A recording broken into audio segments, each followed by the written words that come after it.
Olá pessoal, vou falar um pouco sobre a tabela Julius, a tabela que calcula a nota de corte em concursos públicos. Essa tabela, para você adquirir ela, você vai ter que ir no site chamado juliusoliver.wix.com/tabela Julius, com 2 L's, e é exatamente esse site aqui. Lá nesse site você vai saber como adquirir a sua tabela. Bom, falar um pouco dela aqui. Essa tabela aqui, você vai ter que configurá-la, colocando o número de inscritos do cargo. Esse aqui é fornecido pela banca examinadora. Aqui nesse caso, nesse exemplo, tem 11.404 candidatos, que é o valor bruto, incluindo até os PNEs, que são os portões de necessidades especiais, caso tenha, no caso do concurso. O percentual de faltosos, geralmente dado pela banca. Mas nesse caso aí, se a banca caso não forneça esse dado, você pode considerar esse dado aqui com 20% como um padrão nosso aí, 20%. Caso tenha muita falta, caso nos fóruns as pessoas discutem sobre isso, pode colocar aí uns 30%, entendeu? Mas em geral coloca-se 20%, caso não saiba, não tenha nenhuma certeza desse dado, é só considerar com 20%.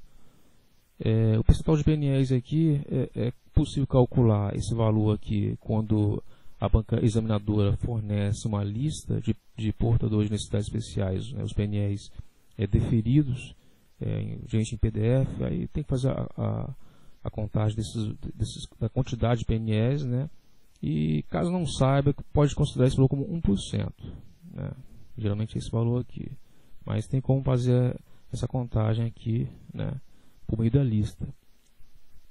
E o número de vagas e redações, que pode ser tanto o número de vagas do concurso, quanto o número de vagas das redações, como fosse uma segunda etapa. Aí pode colocar esse valor aqui. Bom, feito isso, aqui você vai colocar os dados da prova do concurso, que aqui no caso você vai escrever as matérias, que caíram em relação à prova, o mínimo de pontos em relação a cada matéria, e o máximo de pontos da matéria. Aqui um exemplo também. Pode colocar até, no caso, 10 matérias, tá vendo? E aqui o mínimo de pontos da prova final, da nota final. No caso, aqui nesse caso, é 36 pontos para poder fazer o mínimo e passar, e ser classificado. E aqui o total de pontos da prova, nesse caso aqui, nosso exemplo é 120 pontos. Bom, feito isso, é o mais difícil, Agora aqui você vai construir o ranking, Esse ranking aqui pode ser originário de qualquer ranking, qualquer site, fórum, Então você pode estar escrevendo aqui diretamente o nome da pessoa, o nível da prova, Nesse caso aqui é interessante cada um, no caso nos fóruns, colocar lá o que cada um achou da prova, se achou muito difícil, o MD, difícil, representado por D, mediana, M, fácil, muito fácil, MF.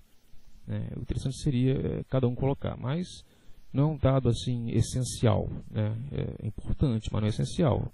Ela vai fazer uma depuração da nota de corte. Quanto mais pessoas, então, votarem nesse sentido aqui, melhor. Mais a nota de corte será mais próxima da realidade. Bom, feito o ranking aqui, colocando as notas de cada um, no caso aqui já vai automaticamente, está vendo, conhecimentos básicos específicos, porque foi colocado aqui,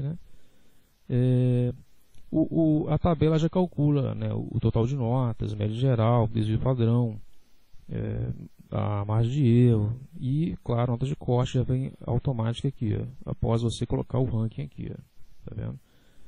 Bom, essa tabela precisa de alguns recursos de consistência de notas, nesse caso aqui nesse lado direito aqui, é OK, porque quer dizer que as notas estão consentâneas com o que foi exposto aqui. Caso, por exemplo, um AP3, que não existe essa disciplina, o cara coloca aqui 10, por exemplo, vai dar um problema, tá vendo? Deu 10 porque não existe disciplina. Então aqui vai gerar essa informação, a notas inconsistentes.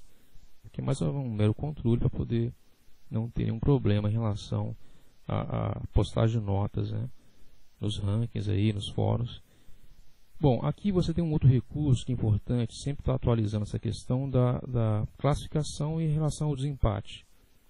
Como é que você faz isso? Colocado o ranking lá, como nós vimos, você em classificar por cor, personaliza a classificação. Aí nessa janela aqui, tem a nota final, tá vendo? Você vai classificar, claro, primeiramente a nota final, né, do maior para o menor, tá vendo? Valores do maior para o menor, e depois você vai colocar o critério de desempate. Esse, geralmente é o conhecimento específico, né? Aí vem aqui, escolhe lá o conhecimento específico, valores do maior para o menor, né? Feito isso, aperta OK e vai fazer uma classificação, primeiramente pela nota final, do maior para o menor. Depois, caso haja um empate em relação à nota final, ele vai desempatar, nesse caso, como nós vimos, pelos conhecimentos específicos. E assim por diante. Se tiver mais outros empates, pode acrescentar, né, adicionar mais níveis e classificar novamente. Bom, feito isso, a tabela já vai calcular tudo, a nota de corte, o desvio padrão, a média geral do pessoal, e vai estipular aqui a nota de corte. Nesse caso, nosso exemplo aqui, a nota de corte está em 61 pontos. Né, que há um ranking suficiente, né, quando o ranking está muito pequeno, muito poucas pessoas participando, vai aparecer uma mensagem aqui dizendo que o ranking está insuficiente.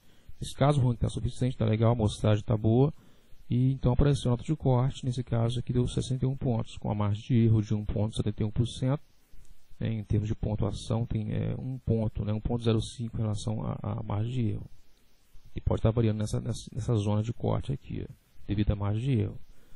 Bom, feito isso, a tabela calcula a nota de corte, e você aqui nessa aba aqui, no desempenho, você pode colocar aqui a sua posição no ranking, né, né, nesse caso, nosso exemplo tem a posição 127 está aqui, no caso aqui tem a pessoa aqui, com a pontuação dela, o aproveitamento e a classificação. Essa situação classificada, que está até aqui no ranking, ela tem a ver com a pontuação mínima que a pessoa tem, né, em relação à prova, que nós até colocamos aqui em cima, tá vendo? Que é a pontuação mínima de 36 pontos, né, o mínimo da matéria. Então, a tabela vai verificar se a pessoa atingiu os mínimos necessários para ter uma classificação, né? Não quer dizer que ela está dentro das vagas, né? Então, é uma mera indicação se ela foi classificada ou não em relação à pontuação mínima, né, constante no edital do concurso público. Aqui já vem a nota de corte, que está na outra tela. Aí a minha possível posição, né, que é a posição prevista aí, né, da pessoa. Aqui tem alguns gráficos, né, da posição prevista nas tabelas. Né, lembrando que essas tabelas ela tem 3 métodos, aliás, 4 métodos, que é a Raoni adaptada e a Juris propriamente dito, e o nivelamento conforme vimos. E aqui a média seria a possível posição da pessoa. Aí tem outros gráficos aqui, com participação em relação a PNS e número de faltosos, né? A posição relativa da pessoa, a nota de corte, né? Que seria a média de todas elas, juntamente com o nivelamento, a pontuação versus margem de erro, a média geral, né? São uma série de gráficos aqui interessantes para a pessoa analisar o seu desempenho em relação aos demais concorrentes, a pontuação comparativa, a zona de corte. É uma ferramenta interessante para o pessoal aí que faz concurso público, né? A amostragem. Bom, aqui tem as instruções, né, para caso alguém queira algumas instruções gerais, né, sobre como calcular determinadas possibilidades com PNEs. Acho que é interessante a pessoa dar uma olhada, se quem puder dar uma olhadinha também. Bom, pessoal, então é isso. Tomara que todos gostem da tabela. Para poder baixar a tabela, é só ir lá nesse site aqui, ó, juliusolier.wix.com/tabela-julius com 2 L's, né, que você consegue baixar a tabela, consegue adquirir a tabela. Lá você não tem informações necessárias para como faz para poder baixar a tabela. É só isso, um forte abraço, até mais.